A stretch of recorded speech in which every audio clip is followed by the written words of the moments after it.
Mesdames et Messieurs les ministres, Mesdames et Messieurs les ambassadeurs,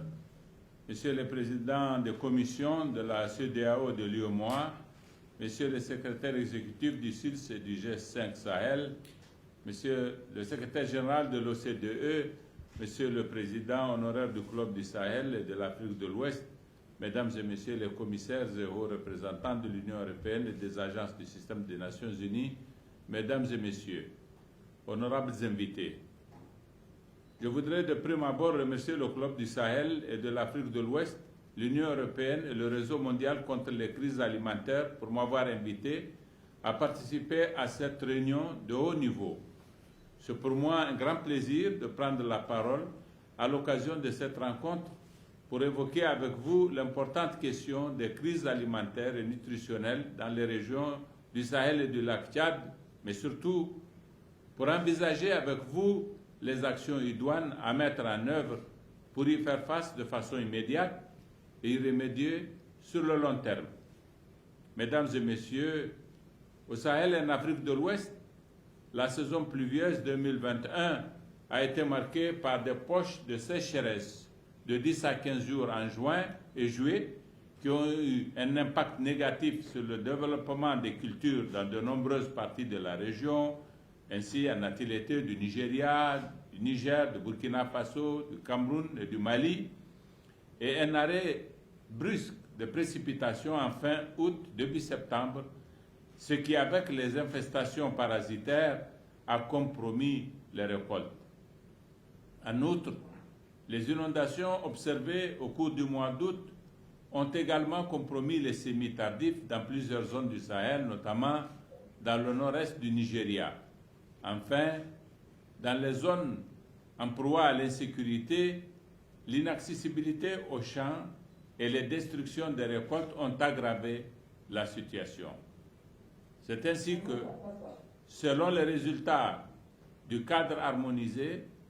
les baisses de production par rapport à l'an dernier seraient de l'ordre de 36% malheureusement pour le Niger, de 18% pour la Mauritanie, 6% pour le Mali et 6% pour le Tchad. Sur le plan pastoral, l'hivernage 2021 a été bien moins productif que celui de l'année 2020, qui avait été marqué par des productions exceptionnelles en biomasse dans la plupart des pays de la bande sahélienne. Les déficits fourragers importants au Niger, en Mauritanie et au nord-ouest du Mali annonce une soudure pastorale précoce et plus longue que durant l'année coulée. Il faut noter aussi que les ménages pastoraux, en plus de l'inaccessibilité au pâturage dans certaines zones du fait de l'insécurité, font face au pillage du bétail, à la hausse des prix des céréales, avec des termes de l'échange qui ne leur sont pas favorables, aux prix élevés des aliments de bétail et à la fermeture des marchés à bétail dans plusieurs localités. Mesdames et Messieurs, la prochaine période de soudure en Afrique de l'Ouest et au Sahel s'annonce difficile, avec une augmentation spectaculaire du nombre de personnes qui auront besoin d'une aide alimentaire et nutritionnelle d'urgence. En effet, comme indiqué dans les termes de référence de cette rencontre, près de 34 millions de personnes seront menacées par la faim et la malnutrition si des mesures appropriées ne sont pas prises d'ici la soudure 2022. Ce chiffre est 3 fois plus élevé que les estimations d'il y a 4 ans. Cette situation est exacerbée par la persistance de l'insécurité et des conflits armés qui continuent d'entraîner des mouvements massifs de population dans la région. À la date du 31 octobre 2021, 2 136 818 personnes déplacées sont enregistrées dans le Sahel central et l'île Ptako-Gourma et 5 417 841 personnes déplacées dans le bassin du lac Tchad selon des sources de l'OIM d'octobre 2021. Ce qui affecte davantage l'accès aux moyens de subsistance, aux services sociaux de base, à savoir les écoles, la santé, l'eau, à la transhumance, au commerce et aux autres activités vitales. Mesdames et Messieurs, Pour être plus précis, au Niger par exemple, on estime que 4 402 000 personnes seront en insécurité alimentaire sévère pendant la période de soudure, c'est-à-dire au mois de juillet et août. Et ça, c'est environ 20% de la population totale. Et le taux global de malnutrition aiguë sera de 12,5% et celui de la malnutrition sévère de 2,7%, dépassant les seuils d'urgence fixés par l'OMS, qui sont respectivement de 10 et 2%. C'est dans un tel contexte que le Niger doit également prendre en charge plus de personnes déplacées à l'intérieur du pays, plusieurs personnes déplacées à l'intérieur du pays et près de 250 000 réfugiés. De même, au Mali, 7,5 millions de personnes, soit un tiers de la population, ont besoin d'une aide humanitaire. La situation en Mauritanie est tout aussi alarmante, avec une augmentation des personnes en insécurité alimentaire évaluée à 661 000 en 2022, soit 15% de la population. Mesdames et messieurs, il est donc urgent d'agir pour éviter la crise alimentaire qui s'annonce. Je lance un appel aux pays sahéliens et de l'Afrique de l'Ouest, à nos organisations sous-régionales, l'UEMOA, la CEDEAO et le SILS, et à la communauté internationale pour augmenter de manière significative et urgente leur financement. En effet, il est urgent de disposer des ressources nécessaires pour assurer une réponse rapide et efficace qui sauve des vies et protège les moyens de subsistance des personnes les plus vulnérables en englobant les réponses en matière d'alimentation, de moyens de subsistance, de nutrition et de santé. Je lance cet appel avec d'autant plus d'inquiétude que je constate que malgré l'accroissement des besoins dans la région,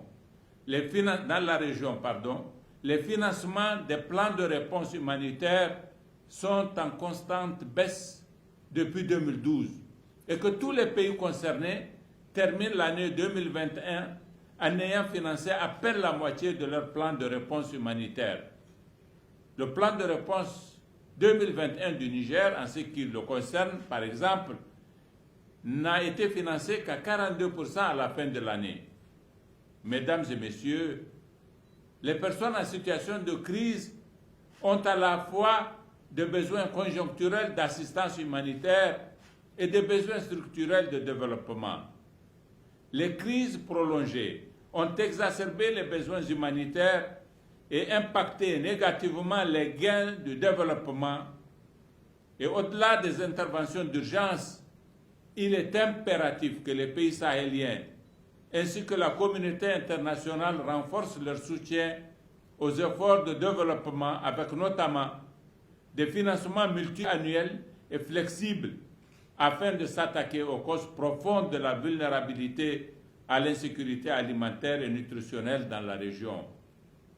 Cela devrait se refléter dans la contribution des partenaires, laquelle doit se baser sur des priorités nationales, ainsi que l'engagement dans les initiatives conjointes en donnant la priorité à une approche pluriannuelle, multisectorielle et adaptée au contexte. À cet effet, il me plaît de souligner les efforts en cours à travers la mise en œuvre de la feuille de route de l'Alliance globale pour la résilience, Agir, au Sahel et en Afrique de l'Ouest,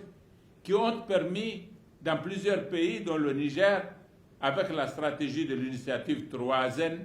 de mettre en cohérence les politiques et les stratégies de sécurité alimentaire et nutritionnelle et de la résilience. Mesdames et messieurs, les catastrophes causées par les aléas naturels et les conflits représentent une menace importante pour le développement durable et la paix. Par ailleurs, il a été démontré que dans les situations de crise, l'approche séquentielle n'est pas une solution appropriée et que les actions humanitaires combinées aux actions de développement sont plus efficaces. Ainsi, dans le contexte de conflits et de crises prolongées que connaît le Sahel, l'approche Nexus qui lie l'aide humanitaire le développement et la consolidation de la paix est pertinente. En effet, cette approche permet d'assurer la cohérence, la complémentarité et la collaboration à tous les niveaux de l'interface action humanitaire, développement, paix, afin de réduire à la fois les besoins, les vulnérabilités et les risques, mais aussi de s'attaquer aux facteurs et aux causes sous-jacentes des conflits sur le long terme. Mesdames et messieurs, avant de terminer, je voudrais constater avec vous que la complémentarité et la synergie des actions prennent forme. Il s'agit maintenant et tous ensemble de nous engager résolument dans l'action. À cet égard, je me félicite de la tenue de la présente concertation qui permettra le nécessaire renforcement du plaidoyer et l'indispensable mobilisation des ressources en faveur de la paix et de la réponse aux besoins immédiats et de résilience des populations. Pour ma part, je puis vous assurer de mon entière disponibilité à vous accompagner dans cette entreprise salutaire. Je vous remercie de votre aimable attention.